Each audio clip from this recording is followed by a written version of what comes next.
연결하는 교회 성도 여러분, 한 주간 평안하셨습니까? 무더운 날씨 가운데 여러분들 건강은 어떻게 잘 또 챙기고 있습니까? 오늘도 계속해서 이 무더운 날씨 가운데서도 인터넷으로 우리와 함께 요한복음 강해 말씀 나누도록 하겠습니다. 오늘도 계속해서 요한복음 강해 오늘 말씀은 문제를 다루시는 방법이라는 제목으로 요한복음 17장 18에서 19절까지 말씀을 가지고 여러분들과 함께 은혜의 말씀 나누겠습니다. 오늘도 여러분들과 함께 인터넷으로 말씀을 나눌 때 성령께서 어느 공간이든 또 어느 곳에든 우리가 성전 되신 예수 그리스도를 의지하면서 예배 드릴 때 성령의 역사로 여러분들에게 충만하게 은혜가 임하길 축복합니다. 함께 기도하겠습니다. 하나님 아버지, 오늘도 말씀 가운데 임재하여 주시옵소서. 말씀을 듣는 우리 성도님들 마음속을 성령님이 감동하여 주셔서 하나님 말씀이 들리는 은혜의 역사 있게 하여 주시고, 말씀을 전하는 저에게도 성령의 충만함을 허락하여 주셔서 성령의 나타남과 능력으로 그리스도의 영광이 드러나고 하나님께서 우리에게 말씀하시는 그 은혜의 영광이 인터넷으로 예배드리는 우리 성도들 가운데 은혜 가운데 함께하여 주시옵소서. 오늘도 우리의 생각을 주장하여 주시고 또 우리의 지식을 주장하여 주시고 또 우리의 마음과 의지를 주장하여 주시옵소서. 예수 그리스도의 이름 받들어 기도하옵나이다. 아멘. 자, 오늘 여러분들과 함께 계속해서 인터넷으로 우리 연결하는 교회 주일 예배 드리고자 합니다. 화면으로 뚫고 나오는 하나님의 임재의 영광이 여러분들에게 부어지길 축복합니다. 또 우리 학생들도 함께 예배를 드리는데 우리 학생들 조금 학생들에게는 우리 요한복음 강의가 어려울 수도 있어요. 그렇지만 성령께서 여러분들의 용량과 여러분들의 지식과 여러분들의 지혜에 맞게 또 하나님께서 가르쳐 주시고 또 임재해 주시기를 축복합니다. 요즘에 저는 이전에 제가 사역했던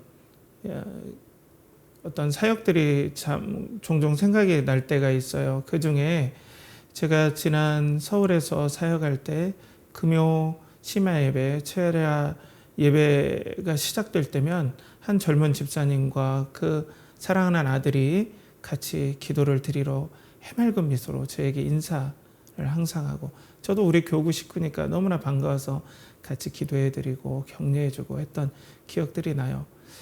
이제 금요 심야 말씀이 다 끝나고 개별적인 기도를 하고 또 저도 기도하다가 이제 성도님들이 어느 정도 남아 계시는가 해서 중위층까지 이렇게 살펴보면 꼭 그 집사님이 거의 마지막까지 항상 기도하세요. 항상 끝까지 아들과 함께 간절히 기도해요. 저도 그 집사님의 그 신앙과 또 기도에 집중하는 그런 모습들이 너무나 보기가 좋았죠. 은혜가 됐어요. 하나님의 은혜가 함께 하시는 집사님이구나. 너무나 감사가 됐어요. 그 집사님의 기도는 단순합니다. 건강이었어요. 건강의 문제가 그 집사님을 간절하게 하나님을 붙잡게 했어요. 어린 아들이 있는데 이 젊은 나이에 어린 아들 놓고 떠날 수 없습니다. 제가 신방을 했을 때도 그런 기도 제목들을 정말 그냥 흘려들을 수 없을 정도로 너무 구구절절하게 제 마음속에 와서 박혀서 저도 그 집사님을 위해서 간절히 기도했습니다. 그런데 기도를 하면 할수록 그 집사님의 건강이 좋아지지 않았어요. 그리고 또 안타깝게도 치료할 때를 놓치기까지 했어요. 가면 갈수록, 신방하면 할수록 그 집사님의 안색이 안 좋아지시고 건강이 더욱더 안 좋아지셨어요. 저는 그 집사님을 위해서 기도하면서 제 마음이 너무 안타까웠습니다. 그 집사님의 검게 그을린 듯한 혈색이 하나도 없는 그 집사님의 얼굴을 볼 때마다 제가 때로는 신방이 주저하기도 했어요.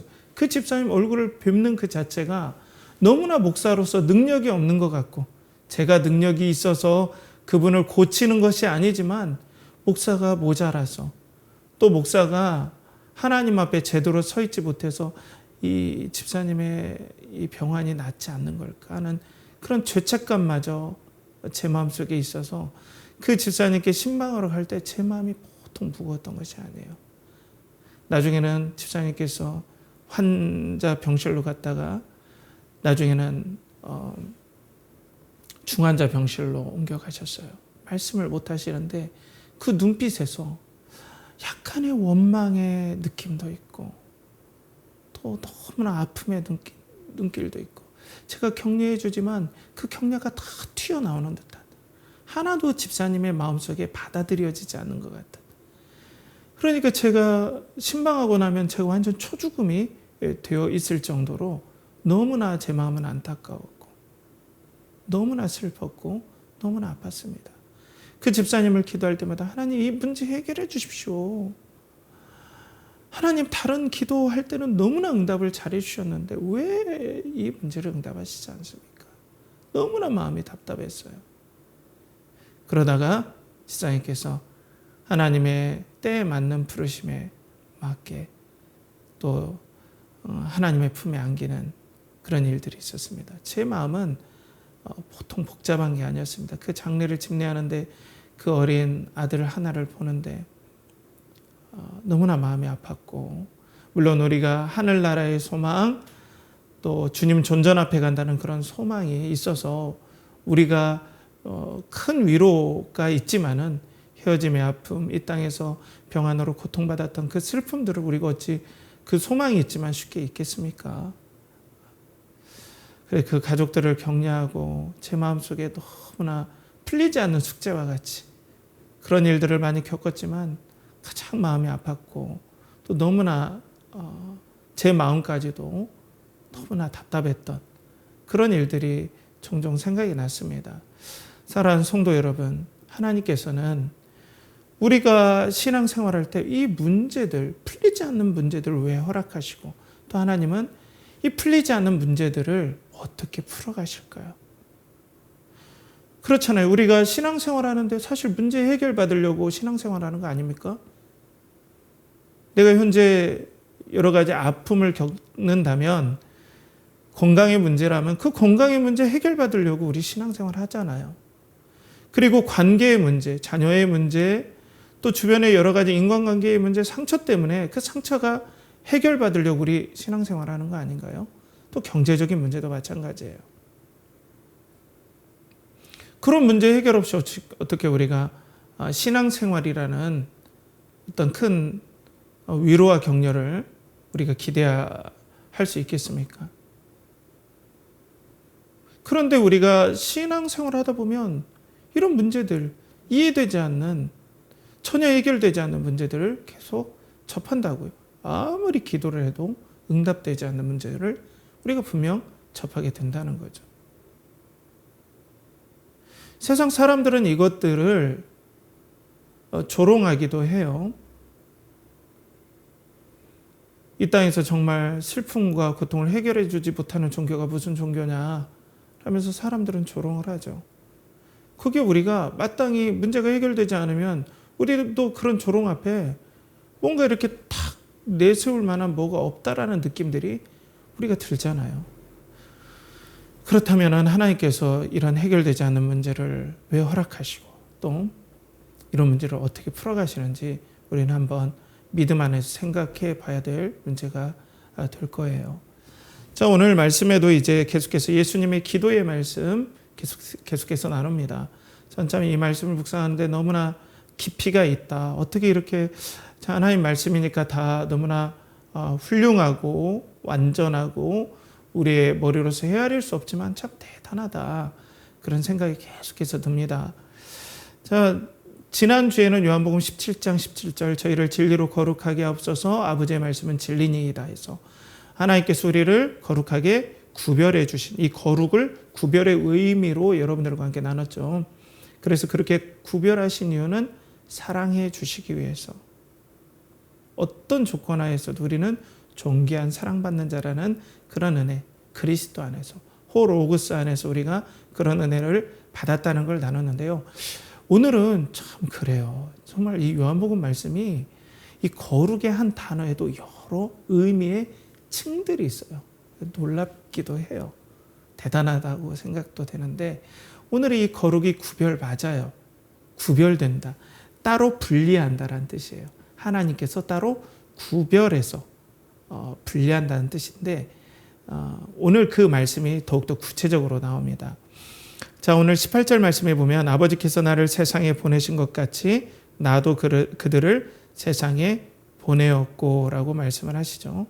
그러니까 이게 교회의 정의와 똑같아요. 하나님께서 세상에서 우리를 불러주셔서 세상으로 파송한 것이 바로 교회입니다. 그러니까 세상에서 거룩하게 구별하여서 우리를 불러주셨고 은혜 가운데 불러주셨다는 거예요.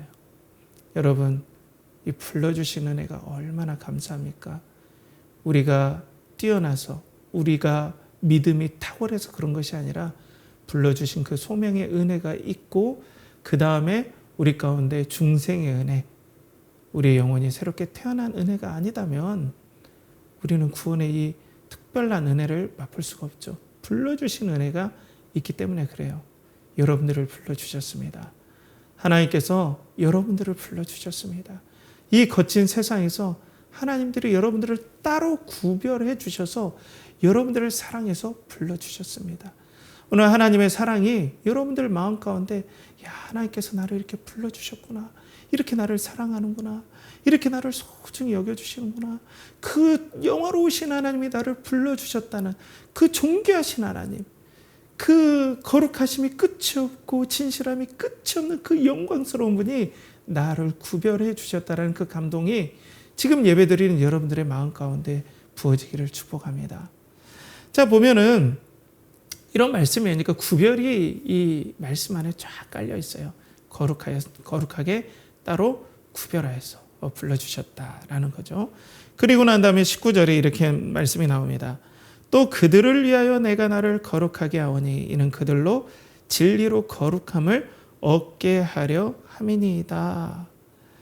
또 그들을 위하여 내가 나를 거룩하게 하오니, 이 말씀이 진짜 어려운 말씀입니다. 사실 이 한글 번역으로 나왔지만 사실 제가 감히 얘기하지만 이 번역이 그 원문의 뉘앙스를 다 살려주지는 못해요. 그리고 다른 번역본을 읽어봐도 이 원문의 뉘앙스 잘 살려주질 못합니다. 자, 그러니까 하나님께서 예수 그리스도께서 내가 나를 거룩하게 하오니, 그런데 예수님께서 거룩하신데 또 무슨 거룩이 필요합니까? 그죠? 예수님은 죄에서 분리되었는데. 그러니까 이 말씀이 조금 뉘앙스가 묘한 뉘앙스가 있어요. 그리고 이는 그들도 진리로 거룩함을 얻게 하려 하기 위해서 예수님께서 자기 자신을 거룩하게 하셨다라는 건데, 이 거룩을 구별로 좀 우리가 이해를 해야 돼요. 아까 먼저 말씀드렸듯이. 그러니까 예수님께 스스로 자기 자신을 구별하셨다라는 거죠. 근데 이 구별은 어떤 의미가 있냐면 헌신의 의미가 있습니다. 그러니까 내가 내 자신을 거룩하신 하나님만이 나를 쓰실 수 있도록 내가 내 자신을 구별하고 하나님께서 온전히 쓰실 수 있도록 나를 구별하고 마음껏 쓰실 수 있도록 헌신하였습니다 라는 뜻이에요. 그런데 오늘 말씀해 보면 이는 그들도 진리로 거룩함을 얻게 하려 함이다 하는데, 이 말씀을 보면 어떻게 진리로 어떻게 거룩함을 얻지? 잘 이해가 안 되잖아요. 그런데 이 원문에 보면은 엔 알레세이아예요. 엔 알레세이아. 이게 뭐냐면은 관용구예요. 그러니까 진리 안에서라는 직역으로도 할 수 있지만 뭐냐면 정말로, 참으로 이런 뜻이에요. 정말로 구별되기를 원합니다. 이런 뜻이지 진리 안에서라는 것은 좀 원문의 뉘앙스를 좀 살리기 어렵다고도 볼 수 있죠. 그래서 제가 여러 번역들을 딱 봤는데 그래도 공동번역이 가장 잘 번역이 되었다 생각이 되었어요. 19절에 공동번역을 보면 내가 이 사람들을 위하여 이 몸을 아버지께 바치는 것은 이 사람들도 참으로 아버지께 자기 몸을 바치게 하려는 것입니다 라는 거죠. 좀 느낌이 오나요? 그러니까 예수님께서 자기 자신을 하나님께 자원하여서 바치는 것은 이 제자들도, 지금 제자들을 위한 기도지만 뭐 넓게 보면 교회를 위한 기도이긴 하지만 이 제자들도 자기 자신을 하나님께 바치는 영광을 누리게 하기 위해서, 헌신하는 은혜들을 누리게 하기 위해서 내가 이들을 위해서 기도합니다 라고 말씀을 하고 있는 거예요. 자, 그러니까 앞전에서도 제가 말씀드렸듯이 오늘 하나님께서는 여러분과 저를, 성도들의 모임을 교회잖아요. 부름받은.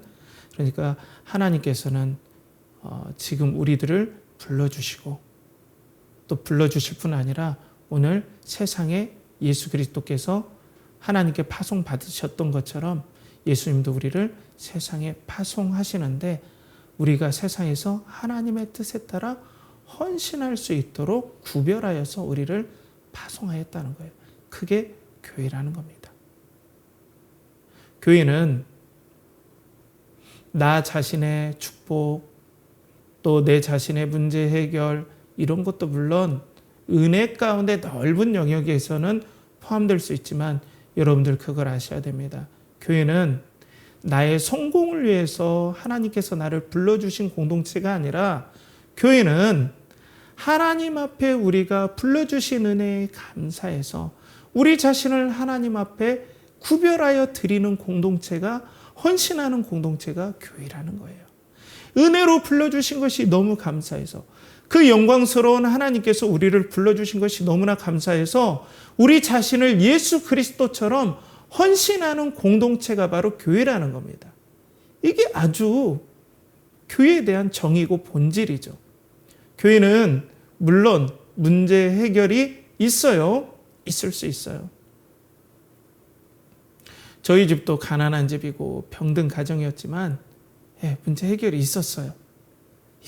분명 문제 해결이 있는데, 좀 이건 나중에 여러분들께 말씀드리지만, 하나님께서는 시대별로 하나님께서 문제를 다루시고 역사하시는 방법들을 좀 달리 하신다라는 느낌도 있어요. 이건 기회가 되면 여러분들에게 나누고, 오늘 말씀에 집중하는 것은 뭐예요? 교회는 하나님께 은혜로 구별돼서 세상에서 우리를 불러주셨고, 그 불러주신 하나님께서 세상에 다시 하나님을 위해서 헌신할 수 있도록 세상에 파송받은 공동체가 바로 교회이다. 그렇게 헌신되도록 예수님께서는 우리를 위해서 기도하셨다라는 거예요. 이걸 여러분들 잊지 않으셔야 됩니다. 오늘 예수님께서 그렇게 교회, 성도의 정의를 예수님께서 말씀하시는 겁니다.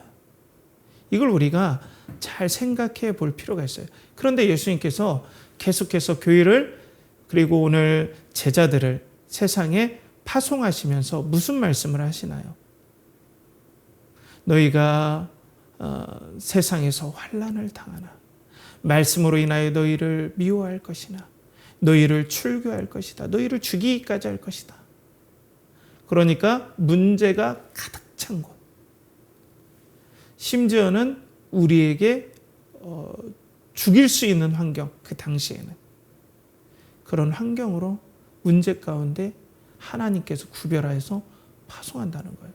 그러면 넓게 생각하면 이거 아니겠습니까? 오늘 하나님께서 여러분들에게 세상에서 죄 가운데 불러내 주시고 사탄 가운데서 불러내 주셔서 그 영광스러운 하나님께서 자기 자녀와 성도로 삼아 주시고 구별하여 주셔서 다시 예수 그리스도처럼 이 땅에 하나님께서, 우리 주님께서, 예수 그리스도께서 여러분들을 문제 많은 세상, 우리를 적대하는 세상, 아니 적대가 아니더라도 문제 그 자체 투성인 경제적인 문제, 또 마음의 문제, 그리고 관계의 문제, 학업의 문제, 취업의 문제가 가득 차 있는 세상으로는 파송하셔서 헌신하게 해 주시는 공동체가 교회이고 성도라는 것을 오늘 말씀해 주시는 거예요.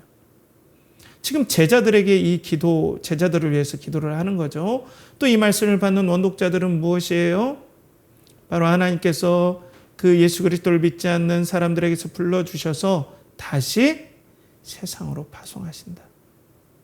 그들을 적대시하고 그들을 미워하고 또 문제투성인 이 세상에 예수님께서 파송하셨다라는 거예요. 그러니까 이 말씀을 받는 원독자들에게는 현재 일어나는 고난은 어떻게 보면 당연한 것일 수도 있다. 우리의 당면한 이 신앙으로 인해서 예수 그리스도를 믿는다는 이유만으로 공동체에서 축출당해서 관계에서 단절되고 경제적인 당장에 먹고 사는 문제에서 어려움이 생기고 또 여러 가지 핍박이 있고 심지어는 유대인들로 하여금 살해 협박을 받고 이런 관계적인 문제, 사회적인 문제, 경제적인 문제에 하나님께서 왜 이걸 기도했는데 해결해 주지 않습니까? 예수 그리스도는 우리의 메시아인데 왜 해결해 주시지 않습니까? 하는데 하나님께서 우리에게 이 엄청난 문제가 많은 이 적대적인 세상에 우리를 파송하셨고 거기에서 헌신하도록 하나님의 뜻에 순종하도록 우리를 세상에서 불러내 주셔서 세상에 파송받은 것이 바로 우리구나라는 것을 깨닫게 해 주신다는 거예요. 그런데 이 말씀을 받는 그러니까 이 말씀을 받는 원독자들에게 이런 제가 지금 말씀드린 그런 이해로 자기 자신을 생각하기에는 그들의 사는 문화 배경이 너무나 지금 예수님의 기도하는 이질적이에요. 좀 달라요. 그러니까 지금 이 편지를 받아보는 성도들에게는 사실상은 두 종류의 이 교회에 이 말씀을 받아보는 교회가 두 종류의 성도들로 구분이 되어 있죠. 여러분들에게 계속 말씀드리는 거지만 디아스포라 유대인, 그러니까 우리로 말하면 해외 동포 유대인인 거죠. 그들과 또 하나님을 경외하는 이방인이었는데 유대인으로 개종한 이방인이에요. 그러니까 쉽게 얘기해서 그냥 유대 팔레스틴 지역의 사람들이 아니라 헬라나 로마의 느낌에 가까운 사람들이라는 거예요. 먼저는 디아스포라 유대인들에게는 예수 그리스도를 따라가면 메시아이기 때문에 메시아에 대한 어떤 기대가 당시에 이렇게 가득 찼었냐면 이 메시아가 오시면은 로마와 헬라의 세력을 다 쫓아내시고 메시아가 다스리는 하나님의 나라 그리고 유대인들이 패권을 잡는 엄청난 제국이 일어날 것이다 라고 기대를 하고 있었는데 오늘 예수님은 뭐예요? 예수님의 말씀 하나님께서 그렇게 거룩하게 예수 그리스도를 믿는 엄청난 하나님의 백성으로 불러주셔서 거꾸로 그런 번영이 있고 그런 승리가 있는 곳으로 우리에게 그런 어떤 은혜를 주시는 것이 아니라 십자가에서 달려 돌아가신 예수 그리스도의 십자가를 지고 문제 속으로 들어가는 공동체로 불러주셨다. 그러니까 지금까지 그들이 생각하는 메시아와 메시아의 나라가 기대에 어긋나는 거죠. 그러니까 우리가 예수 그리스도 믿으면 행복하고 문제가 해결된다. 그렇기 때문에 예수 그리스도를 믿으면 회복이 있다. 물론 그런 부분들이 없다고 볼 수는 없지만 오늘 말씀의 흐름 가운데 보면 하나님은 거꾸로 우리를 문제 가운데 집어넣으셔서 거기서 하나님의 은혜와 또 하나님의 영광을 드러내도록 헌신하는 공동체로 우리를 불러내셨다는 것에 서로 맞지 않는 뭔가 기름과 물과 같은 그런 맞지 않는 것이 우리에게 존재함을 말씀에서 보게 되죠. 그러니까 당시 말씀을 받는 성도들이 이런 느낌이 이상했다는 거죠. 그리고 당시 로마나 헬라 사람들은 종교가 요즘하고 비슷해요. 기복주의예요. 종교는 이런 걸 통해서 뭐 구원 그리고 어떤 삶의 깊은 깨달음, 통찰 이런 것보다는 그런 건 철학이 담당했고 당시 종교는 뭐냐면 문제 해결 그리고 또 건강 이런 것들을 주는 것이 바로 종교의 역할이라고 생각했어요. 그런 사람들이 오늘 유대교로 귀의해서 예수 그리스도를 믿은 거거든요. 그런데 다시 문제로 들어간다? 너무나 파격이죠. 오늘 그 신약 성서의 문학 읽기라는 윤철원 교수님이 쓰신 책에서 이런 당시 이방 종교의 흐름에 대해서 나와요. 이방 종교에서는 내세의 천국을 얻기 위해 현실에서 고통과 슬픔을 견뎌낸다는 개념은 없다. 이 교도들은 안전하고 건강하고 부자로 살기를 희망하면서 이 세상에 더 나은 삶을 살아가려고 신들이나 여신들의 도움을 요청했다. 이게 바로 헬라와 로마 시대 당시 사람들의 종교관이었다. 그런 종교관에서 살던 사람들이 하나님을 믿고 그리스도를 믿는 신앙에 있는데 오늘 예수 그리스도의 기도를 보니까 더 문제 가운데 나를 믿으면 핍박받는다. 그 얼마나 이질적입니까? 요즘 생각으로 똑같아요. 옛날에 헬라 그리고 로마의 종교관이 요즘과 너무나 똑같습니다. 문제를 피하려고 행복한 삶, 건강한 삶, 남들 보기에 떵떵거리며 살 수 있는 그런 축복이 내려지는, 물질과 명성의 축복이 내려지는 것이 헬라와 로마 종교관이었어요. 그런 것들이 복잡하게 세상의 종교들과 섞여 있지만 그래서 요즘과 똑같은 거예요. 그런데 예수님의 기도를 보니까 전혀 그게 아니거든요. 그러니까 당시 말씀을 받아본 이 크리스찬 공동체는 아마 그랬을 거예요. 우리가 하나님께로, 그 영광스러운 하나님께로 하나님 불러주신 것만 해도 너무 감사한데 그 하나님께서 우리를 예수 그리스도처럼 이 땅에 파송하셨다. 그런데 이 땅에 여러 가지 문제들이 있고 또 예수님을 적대하듯 우리를 적대하는 세상을 우리가 갔는데 거기에서 하나님께서 우리를 보호하시고 또 하나님의 은혜의 인도를 받는 것이 바로 우리 신앙 공동체구나라고 새롭게 깨달음을 얻게 됐다는 거예요. 세상의 종교와 다르게. 그렇다면 사랑하는 성도 여러분, 우리가 이 신앙과 그리고 우리 삶 가운데 이 문제의 관점에서 본다면 우리도 어떤 관점으로 우리의 삶을 바라봐야 될까요? 우리의 신앙을 바라봐야 될까요? 비록 풀리지 않는 문제들, 여러 문제들이 우리 가운데 있고 하나님께서는 우리를 그 가운데 보내셨다. 그리고 그 가운데서 하나님과 동행하면서 그 가운데서 믿음을 지켜가며 그 문제들과 씨름하지만 거기에서 하나님과 동행하며 헌신하도록 우리를 문제 가운데, 세상 가운데 파송하셨다. 그게 바로 신앙 공동체다라는 것을 우리는 한번 다시 알아야 된다는 거예요. 오늘 말씀이 그걸 말씀하신다는 겁니다. 사랑하는 성도 여러분, 하나님은 오늘 우리를 부자 만들게 해주시기 위해서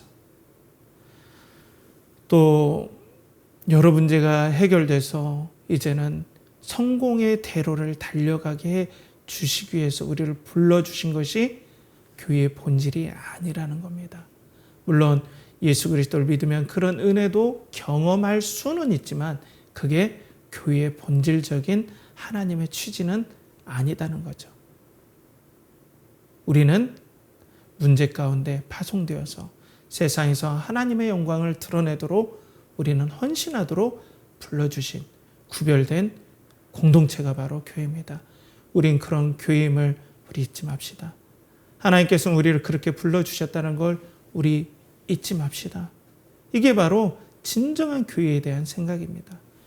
그런데 여러분, 사실 앞에서도 말씀드렸지만 문제 해결을 위해서 신앙생활하는 거 아닙니까? 문제 해결을 위해서. 저도 문제가 있을 때 엄청 기도했어요. 그리고 옛날에 문제 해결 많이 해주셨잖아요. 1950년, 60년, 70년대 정말 굶주릴 때 열심히 기도할 때 하나님께서 기도응답 안 해주셨나요? 기도응답 해주셨어요. 그런데 그때는 뭐랄까요? 절대적인 빈곤이었죠. 새끼 밥 먹기가 힘들었고 그 밥 먹기 힘든 것 자체가 이 땅에서 사느냐 죽느냐의 문제였을 때 하나님께서 우리에게 정말 뜻하지 않게 감사하게도 다른 나라는 이런 은혜를 경험하지 못했는데 우리는 경험을 했어요. 하나님께서 삼시세끼 밥 먹는 은혜들을 우리에게 허락해 주셨어요.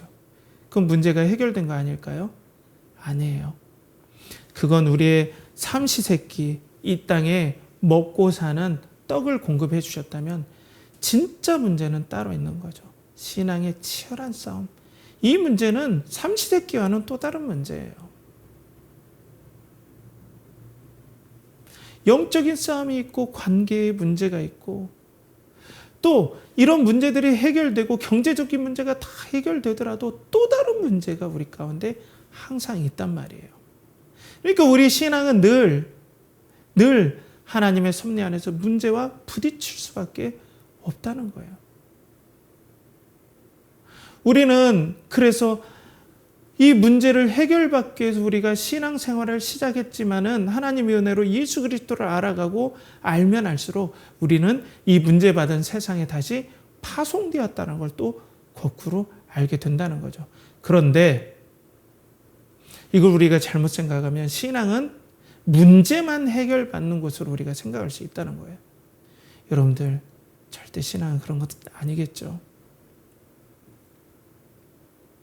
하나님은 이 땅에서 여러분들을 구별하시고 선택하셔서 불러주셨습니다. 그리고 문제 많은 세상으로 다시 파송하신 것이 바로 교회의 임무이고 특징입니다. 그리고 신앙이 있다고 해서 절대로 여러분들이 지금 기도하는 문제가 해결된다는 보장은 없어요. 그게 정직한 성경적인 태도입니다. 이런 것들에서 벗어나면 사실 신앙의 본질에서 벗어나는 것이고, 죄송스럽지만 타락하고 교회가 세속할수록 이런 문제를 회복하고 해결할 수 있다. 교회에 오면 이런 문제가 하나도 없다. 다 해결받는다. 행복하다. 회복된다. 완전해진다. 이런 걸로 계속해서 어떤 바람을 집어넣는 거죠. 본질에 맞지 않게 그냥 사람을 끌어모으려고 하는 건 절대로 하나님이 원하시는 공동체의 모습이 아니라는 거예요. 물론 그걸 은혜 가운데 우리가 해결되는 것들은 당연하지만, 어떻게 해결되냐? 우리가 뒤에 나누겠지만은 어떤 우리가 해결되는 신앙의 해결점은 있지만 보통 생각하는 문제 해결은 여러 가지로 우리가 고민이 되는 점이에요. 그렇지만 우리는 문제 해결을 위해서 신앙생활하는 거 아닙니까? 당장에 공부 잘하는 것, 몸이 건강한 것, 지금 문제가 해결되는 것, 가족의 문제가 해결되는 것, 이런 게 문제가 아닌가요? 이런 것들을 해결받는 게 신앙생활하는 거 아닌가요? 때문에 여러분들에게 계속 세상에서 구별되어서 우리가 문제 가운데 다시 파송된다면 강력한 거부감이 있습니다. 그게 신앙생활이 아니지. 어떻게 문제 가운데 다시 파송하냐? 하나님 믿으면 회복된다고 분명 지금까지는 들어왔는데. 그러니까 앞뒤가 안 맞고 언밸런스가 안 하고 성경과 현실과 계속해서 우리는 맞지 않는 것들을 우리가 경험하게 돼요. 그리고 이 세상에서는 바로 내가 신인 세상에 우리는 살고 있어요. 실존주의 영향이고 포스트 모던의 영향이다 이렇게 볼 수 있겠죠. 내가 신인 세상이에요. 그러니까 만약 내가 종교를 얻는다면, 하나님이 계시다면 바로 내가 이 땅에서 행복할 수 있도록 고통을 제거해 주시는 것이 하나님의 임무인 양 우리는 알고 있어요. 그리고 그렇게 어떤 분위기가 이끌어져 왔죠. 그러니까 이 세상에서, 이 포스트 모던 사회에서, 실존주의 사회에서는 이 고통이라는 것은 없어져야 된다는 거예요. 고통이 있는 종교는 이건 믿을 가치가 없다라고 생각할 수밖에 없어요. 문제가 해결돼야 된다. 그래서 요즘 어때요? 뭐만 하면은 무슨 신이잖아요. 어떤 문제를 해결하면 신을 붙여줘요. 신. 그리고 모든 것들이 바로 솔루션이 제공되지 않으면 거기에 매력을 느끼지 못해요. 물론 문제를 잘 해결해주는 상담도 너무 귀하지만 궁극적으로는 그 문제가 해결되어도 또 문제가 발생한다는 것이 문제죠. 요즘 솔루션이 넘쳐나지 않습니까? 그렇지만 왜 사회는 더욱더 험악해져 가고 관계의 문제는 더욱더 드러나고 왜 어려움이 더 드러납니까? 문제를 해결하면 또 문제가 발생하는 것이 바로 우리 인간사의 일이기 때문에 그래요. 그래서 우리는 신앙의 그 관점을 놓칠 때가 많다는 거예요. 우리는 문제 해결이 신앙의 관점이 아니라는 것을 생각해야 되는데, 세상은 문제 해결이 바로 정상적인 삶이다. 문제가 없는 것이 정상적인 삶이다. 이렇게 되는 것도 신앙도 동일하게 적용돼야 된다. 문제가 없어야 된다, 신앙은. 신앙은 문제를 해결해 줘야 되는 것이다. 때문에 신앙은 바로 회복과 그리고 행복이 담보가 되지 않으면 신앙생활 가치가 없다. 그런 것들이 느껴지지 않는 예배는 회복의 예배가 아니고 감격스러운 예배가 아니다. 그래서 예배 가운데 막 카타르시스가 있고 막 뭔가 막 바로 뭐 문제가 탁탁탁 해결받으면 진짜 막 은혜로운 예배다. 이렇게 한다는 거죠. 여기에 함정이 있습니다, 여러분. 여러분, 제가 문제가 터져야 된다. 우리는 막 문제의 골머리를 썩어야 된다. 이런 얘기가 절대 아닙니다. 우리 가운데 신앙생활을 하다 보면 문제가 있는데 풀리는 문제도 있지만 많은 경우 안 풀리는 문제가 많다는 거예요.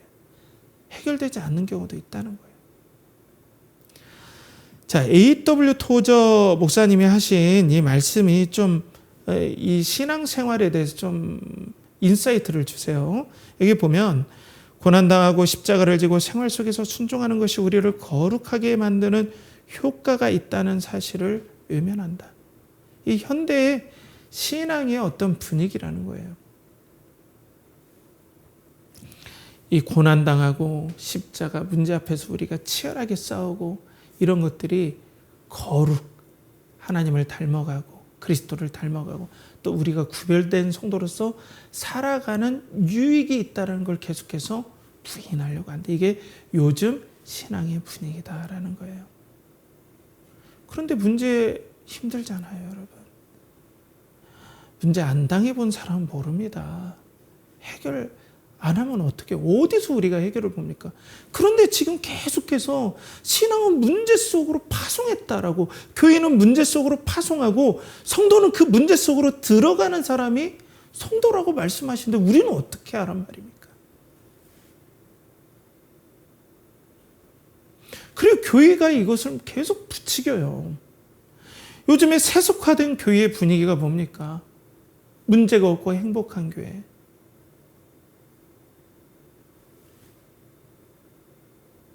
우리 교회에 오면 모든 문제가 해결됩니다. 모든 응답이 있습니다. 천국과 같은 교회입니다. 저 그거 거짓말이라고 생각합니다.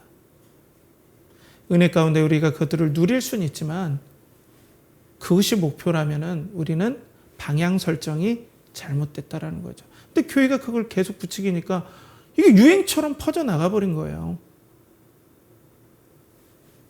교회의 성도들이 행복하지 말아야 된다는 소리는 절대 아닙니다.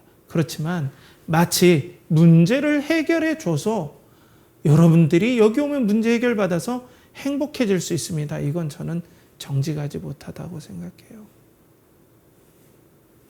그런데 우리는 문제를 해결받아야 되잖아요. 여러분, 문제 가운데 있다는 건 보통 고통이 아니에요. 그러니까 오죽했으면 교회들이 우리 교회 오면 문제 해결됩니다. 응답받습니다. 행복해집니다. 회복됩니다. 이런 얘기, 이런 희망을 주지 않을까요? 저처럼 설교하면 어떻게 됩니까? 그러니까 우리는 계속해서 예수님께서는 세상에서 우리를 구별하여 불러내주셨는데 저희들도 정말로 내가 하나님 앞에서 그들을 위하여 내 자신을 드린 것 같이 그들도 내 자신을 드리기를 원합니다.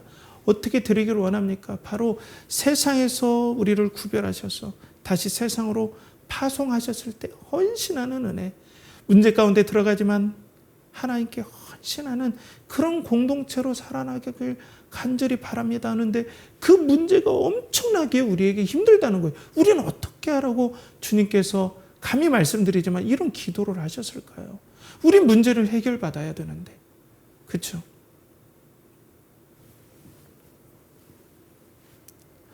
사랑하는 성도 여러분, 그러면 우리 주님께서 이 많은 문제들을 어떻게 해주실까요? 우리 관계의 문제, 경제의 문제, 건강의 문제, 자녀의 문제, 미래의 문제 어떻게 해결해 주실까요? 그러면 우리가 경건한 신앙의 입장에서 보면 예수님은 문제를 해결해 주시지 않습니다. 다시 한번 말씀드립니다. 예수님은 그 문제를 해결해 주시지 않습니다. 이건 저의 생각이 아니죠. 사도 바울도 하나님의 사람입니다. 믿음의 사람입니다. 사도 바울처럼 성령 충만한 사람이 어디 있었겠고, 사도 바울처럼 예수 그리스도를 사랑한 사람이 어디 있었겠고, 사도 바울처럼 헌신된 사람이 어디 있겠습니까? 사도 바울처럼 이 교회사에서 엄청난 일을 한 사람이 어디 있겠습니까? 이 사도 바울에게 문제가 있었어요. 육체의 가시가 있었어요. 어떤 사람은 안질, 눈에서 계속해서 진물이 흘러나오는 질병이 있었을 것이다. 이 눈에서 진물이 흘러나온다는 것은 뭔가 이 사람에게서 탁월함이 없다라는 느낌. 아니, 사도는 엄청나게 권위를 발휘해야 되는데 계속해서 눈에 진물이 나오면 사람들이 보기에 은혜가 되겠습니까? 심각한 문제입니다. 어떤 사람은 이 사람이 간질이 있었을 것이다. 그래서 막 발작을 일으키는, 안타깝게도 말씀 전하다가 그렇게 쓰러지면 어떻게 돼요? 하나님께서 사람을 축복해 주시는 걸까? 엄청나게 사역에 방해가 됐을 거예요. 문제 중에 문제입니다. 그래서 사도 바울은 3번 하나님께 기도했어요. 이 문제를 없애게 해주십시오 라고 기도했는데 예수님의 응답이 이렇게 왔습니다. 고린도후서 12장 9절에 보면 나에게 이르시기를 내 은혜가 내게 족하도다. 이는 내 능력이 약한 데서 온전하여 짐이라 하신지라. 그러므로 도리어 크게 기뻐함으로 나의 여러 약한 것들에 대하여 자랑하리니 이는 그리스도의 능력이 내게 머물게 하려 함이라. 사랑하는 성도 여러분, 오늘 예수님께서는 사도 바울의 문제 해결을 위해서 계속 기도했더니 응답하셨는데 내 은혜가 내게 족하다. 지금 여러 문제 가운데인데 나는 너에게 지금 사랑과 은혜를 충만하게 쏟아붓고 있다. 왜냐하면 그 문제 가운데 하나님을 붙잡고 또 연약한 가운데 하나님의 능력을 의지할 때 하나님의 능력으로 사는 천국의 삶, 은혜의 삶을 경험하는 사람들이 바로 하나님 나라의 백성, 하나님께서 구별하여 불러준 백성이기 때문에 하나님의 능력을 경험하기 위해서 나의 죄악된 그리고 죄악에 익숙한 옛사람은 자신의 경험, 자신의 지혜 그리고 문제를 해결받으면 당장의 문제를 해결받았기 때문에 내가 하나님을 올바로 바라보는 것이 아니라 문제를 해결해 주시고 문제만 해결해 주셔서 나를 떵떵거리게 먹고 사는 이상한 하나님으로 섬길 수 있기 때문에 하나님께서 문제를 해결해 주시지 않으므로 문제 가운데 들어가게 해 주심으로 하나님의 능력이 온전하게 드러나게 하는 영광을 맛보게 하는 것이 바로 성도의 축복이다 라는 겁니다. 문제를 다루시는 하나님의 방법이 바로 이런 방법이라는 거예요. 저도 그랬어요.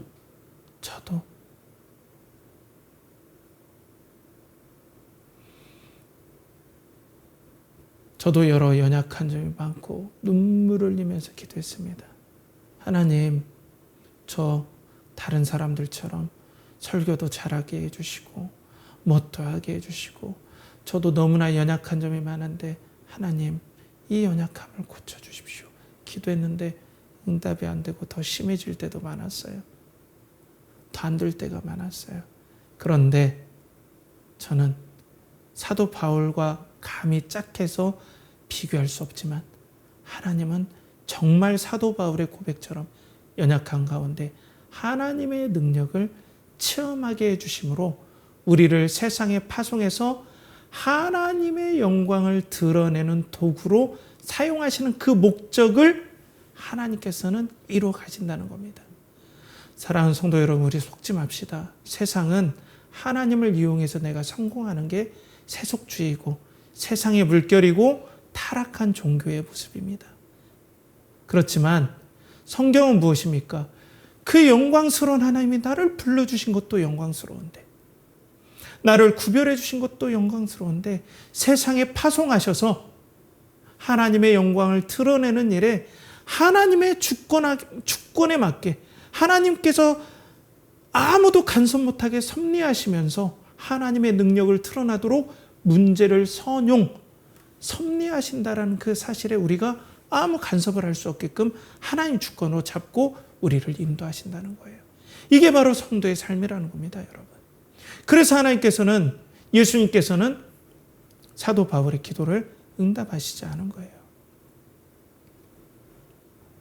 앞에서 말씀드렸던 그 젊은 집사님, 남겨놓은 그 사랑하는 아들 너무나 의젓하게 엄마 없는 그 곁을 낙심하지 않고 믿음으로 잘 신앙생활하고 있습니다. 또 다른 은혜가 있더라고요. 그 아이가 세상을 살아가는데 또 다른 은혜를 맛보게 해주시고 그 가정에 살아갈 수 있는 하나님의 능력을 공급함을 제가 보면서 제가 너무나 마음은 아프지만 거기에서 또 이 말씀처럼 그 고백을 할 수 있게 되었어요. 연약한 가운데 역사하시는 하나님의 영광을 경험하는 것이 하나님 나라의 공동체고 교회고 성도라는 겁니다. 여러분 그걸 잊으시면 안 됩니다. 여러분들이 풀어야 될 문제가 많은 걸로 알아요. 그 문제를 풀어가는 것이 우리의 신앙의 목적 자체가 아니라는 겁니다. 하나님께서는 여러분들이 그걸 꼭 선용하실 것입니다. 때로는 사도 바울처럼 그 문제를 남겨놓을 수도 있어요. 완벽하게 안 하고 그 문제가 계속해서 우리에게 달리게 하는 하나의 자극, 은혜의 자극으로 남겨놓을 수도 있습니다. 그렇기 때문에 여러분, 우리는 믿음의 기도의 제목을 달리 해야 돼요. 이거 풀어주시지 않으면 하나님 저 인생 망하는 겁니다. 이거 안 풀어주시면 저 시험 듭니다. 하나님 이 문제 꼭 해결해 주십시오. 이런 기도보다는 하나님 이 문제를 선용해 주십시오. 하나님께서 나를 영광으로 불러주신 것만 해도 너무나 감사하고 죽어도 여한이 없는 은혜인데 하나님께서 이렇게 우리를 사랑해 주시다니요. 그리고 이 문제 가운데 있는 세상, 문제투성의 세상으로 보내주셔서 때로는 나의 문제, 세상의 문제에 접하게 했을 때 우리의 힘이 아닌 하나님의 능력이 우리에게 나타나는 이 영광을 체험하게 하시려고 때로는 문제를 섭리하시고 또 때로는 문제를 남겨주셔서 우리에게 이 은혜들을 경험하게 하시는 놀라운 은혜들을 체험할 수 있도록 우리에게 인내하는 마음 주시고 하나님을 신뢰하는 마음 절대로 변치 않게 해주십시오. 라고 여러분들이 기도하셔야 된다는 거예요. 우리 그렇게 기도합시다. 우리 안에 풀리지 않는 문제가 절대 여러분들에게 저주가 아니고 어려움이 아니라는 거죠. 사랑하는 성도 여러분, 그래서 예수님께서는 왜 이렇게 여러분들에게 내가 그들을 위하여 내 자신을 드립니다. 왜냐하면 그들도 나처럼 하나님 앞에 자신을 드리게 하기 위해서입니다. 라고 기도했겠습니까?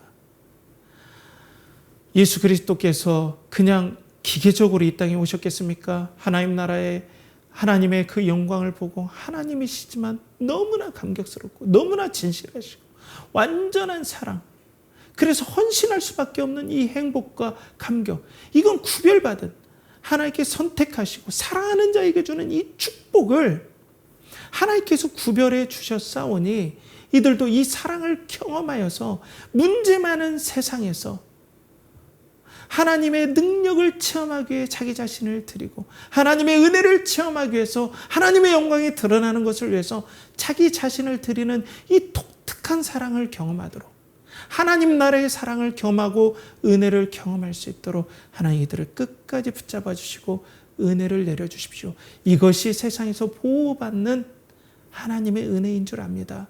라는 것이 바로 예수님의 기도 제목이라는 겁니다. 현재 문제가 있습니까? 여러분 저주가 아닙니다. 현재 문제가 있습니까? 풀리지 않습니까? 분명 섭리하시는 은혜가 있습니다.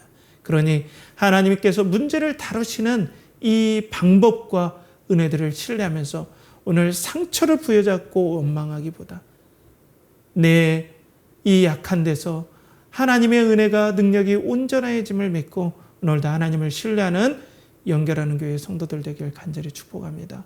함께 기도하겠습니다. 하나님 아버지, 오늘도 하나의 문제를 해결하시는 방법, 다루시는 방법이 거기에서 그 문제를 섭리하셔서 하나님의 영광이 드러내시는 하나님의 능력이 드러남을 우리가 알고 오늘도 해결되지 않는 문제들, 가정의 문제들, 경제의 문제들, 관계의 문제들, 건강의 문제에 낙심하지 않게 하시고 하나님의 은혜가 오히려 세상의 문제 해결의 이유보다 더 탁월함을 보여주시고 알게 해주시는 역사가 우리 연결하는 교회 성도 가운데 보여지고 경험되어지게 하여 주시옵소서. 이를 간절히 바라옵고나며 이제는 우리 주 예수 그리스도의 은혜와 하나님의 극진하신 사랑과 성령의 내주 교통하심이 오늘도 문제를 섭리하셔서 하나님의 능력을 드러내시는 하나님을 신뢰하고 하나님을 사랑하고자 원하는 연결하는 교회의 성도들의 영혼과 가정과 직장과 사업자 그들이 준비하는 모든 것과 드리는 모든 일에 이제부터 영원토록 함께 하시기를 간절히 축원하옵나이다. 아멘.